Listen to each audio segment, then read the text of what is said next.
It's been 2 years since the New York Times and the U.S. Attorney opened the city's eyes to what was happening on Rikers Island. Mistreatment of inmates, violence, a dearth of services.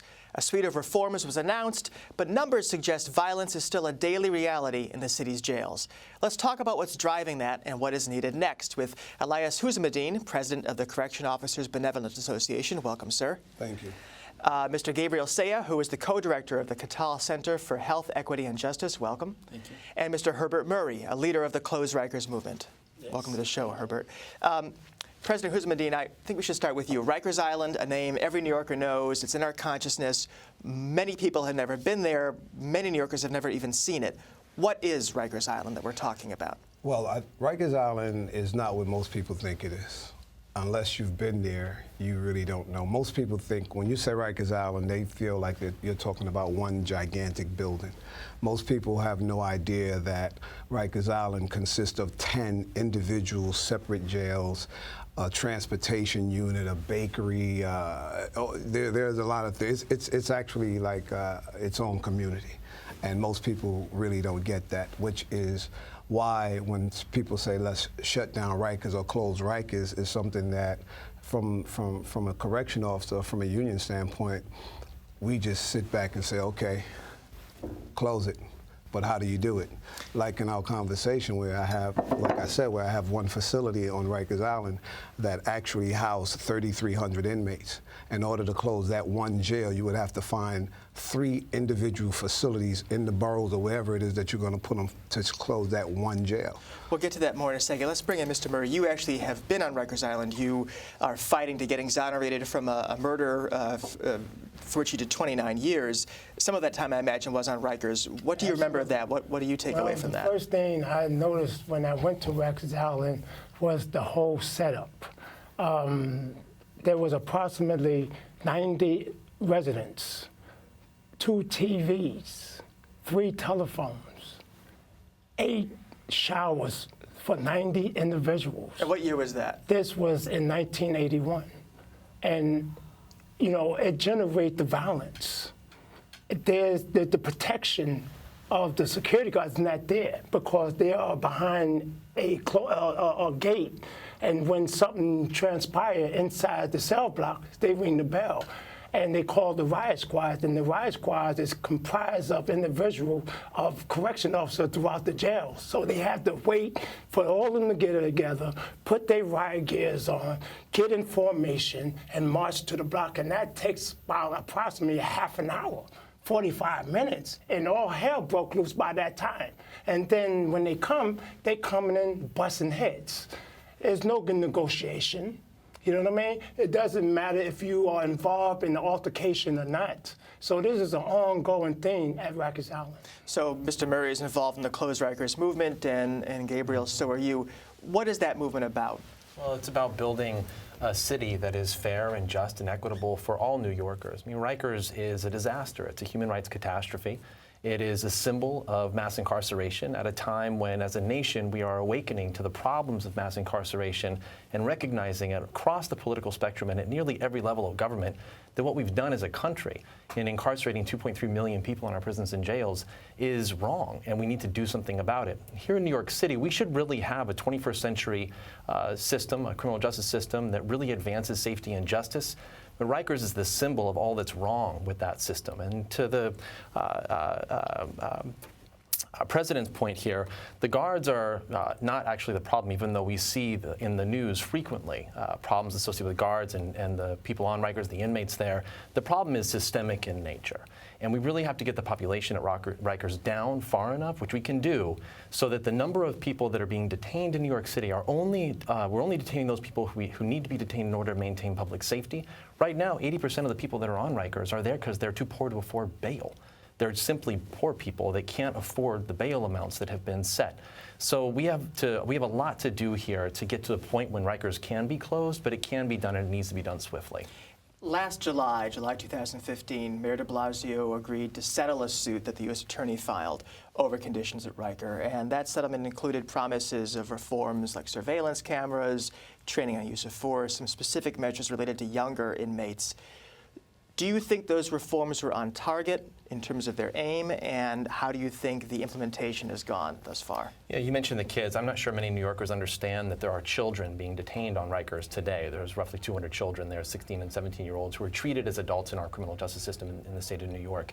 I think some of the reforms that the de Blasio administration are doing are good. We need to reform that place. Certainly there's things that can be done to make the detention there more humane, because it's really horrific for many people. But reforming Rikers is not going to get us to where we need to be. What needs to happen is the facility needs to be shut down. And getting to the point where we can shut it down is going to require a type of leadership that we have not yet seen on the part of the de Blasio administration. We want to see it. We know that when they commit to something big, like pre-K for children, or for building affordable housing, 200,000 units, both really good things. When they invest their political capital, they do big things. We need to see a big thing here and say, we're going to shut Rikers down and fix the system to make it possible. Mr. President, what do you think of those reforms that were proposed and how they've looked thus far? Basically, like he said, we have approximately about 200 inmates the age of 16 to 18. That's really it. These particular inmates or detainees have their own facility. I mean, the facility is RNDC, and the inmates are called a C-74. As far as the reforms is concerned, in all honesty, we're still looking for the reform that everybody's talking about. When you take $300 million and break ground in the Bronx to build a jail for adolescents, as opposed to taking $300 million and creating summer job programs and programs to keep them out of jail, it automatically says there's a problem. So, if the reform units are sincere, then that's something that they shouldn't even support. You shouldn't support $300 million going to build a jail that's not even going to be open for 3 years, as opposed to saying, let's take this $300 million and let's create environments and situations where the 16 and 17-year-olds don't even come to jail. Reforms, we honestly, I'm in that jail, and they've created all types of names of programs that they have for the adolescents, and basically, in most cases, that's exactly what they are. Names. Speaking of names, one of the names that gets thrown around is the term punitive segregation, or some people refer to it as solitary confinement, which part of the reforms aimed at rolling back. Then there was a move to reinstate the right to use that somewhat. I'm curious, Mr. Murray, you talked about some of the violence and fear when you were there. The argument that people in the correction system make is that they need the tool of segregating people who are violent to punish them, to protect others. When you were on the island, did you feel as though sometimes it would be a good thing to take the bad apples out and stick them somewhere for a month, or did you see it overused? If you had some form of rehabilitation, some kind of educational program within there, maybe we can change the mindsets of the individual so we can grow as an individual. But the system just tear you down continuously. Every time we try to stand up, they tear us down. And then when we are torn down to the point where we're so frustrated, they isolate us. They put us in solitary confinement for unlimited times over and over again. And this is the situation. This is how they try to get us to conform to their thing, to their rules and regulations. What do you think about that? The problem that correction officers have is this, as far as punitive seg. I, as the president of the union and as a correction officer for 29 years, I refuse to adopt the term solitary confinement on Rikers Island. If you want to see a solitary confinement jail cell, I'll take you to New Jersey, where they literally have solitary confinement cells. Every inmate in our system have the same view, the same cell. They all see the same thing.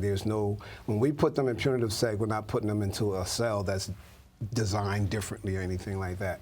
The problem that we have is this, and no one seems to be able to answer this for us. When inmate B cuts another inmate and he receives 150 stitches in his face, and this inmate is 16 years old that did this, exactly what should we do with them? And especially if this inmate has proven over his time in being on Rikers Island that he or she is violent. The problem that we have is everybody who say abolish punitive seg, abolish solitary confinement and not telling us what we're going to replace it with. When I get an inmate who punched one of my officers in the eye and crack his eye socket, exactly what should I do? Educate him? No. At the end of the day, we have a small population of inmates who have refused to conform. They can't be around other inmates. They can't be around officers. They can't be around visitors. They've proven that they can't be around. But right now we have a situation where these particular 16 and 17-year-olds, we can't do anything with them. We can't put them in punitive sex. So they create all of these programs, True program, the Secure program. All of these are just, punitive seg with a different name and some variations, but at the end of the day, nobody wants to answer the problem, answer the question of what do we do with these inmates. So we're coming to the end, and I want to mention that we invited Department of Corrections and Board of Correction to be on, and they declined for scheduling reasons. But I want to ask about violence. There are 20,000 fewer admissions last year than 2 years prior to Rikers Island, but violence was up about 20%, inmate on inmate. What do you think is driving that? Smaller numbers, more violence. Do you have a sense of why? I think the culture of Rikers is the culture of Rikers, and it's going to continue to be a violent place as long as it remains open. And you have to remember that a significant proportion of the people that are being detained on Rikers have mental health issues, they have addiction issues. Many of them are too poor, as I mentioned before, to pay bail. We use the criminal justice system in this city as a way to resolve problems that really should never be inside of the criminal justice system. We should be resolving it through mental health services and other sorts of services. But to the President's point, there's people there who shouldn't actually be there at all, ever. And until we can change the way that the system operates, we're going to continue to see these the type of violence that we see there today. Even though we have a ratio, there's 10,000 guards at Rikers, and there's roughly 10,000 correctional officers. 10,000 correctional officers, and there's 9,000 people being detained there. That's a ratio that you don't see. There's 10,000 people in the system total. You don't see a one-to-one ratio anywhere else in the world. And to have the type of violence that we have with that ratio really does need to generate questions on the part of New Yorkers about what is it that we're doing and why are we doing it this way if the outcomes we're seeing are as horrific as they've been. I want to thank, we have to wrap it up. I want to thank you all for coming in for a sober discussion about this, Mr. Murray, President Husamudeen, and Mr. Sayegh. Thank you so much. We'll have you back again, hopefully to see the reforms unfolding more.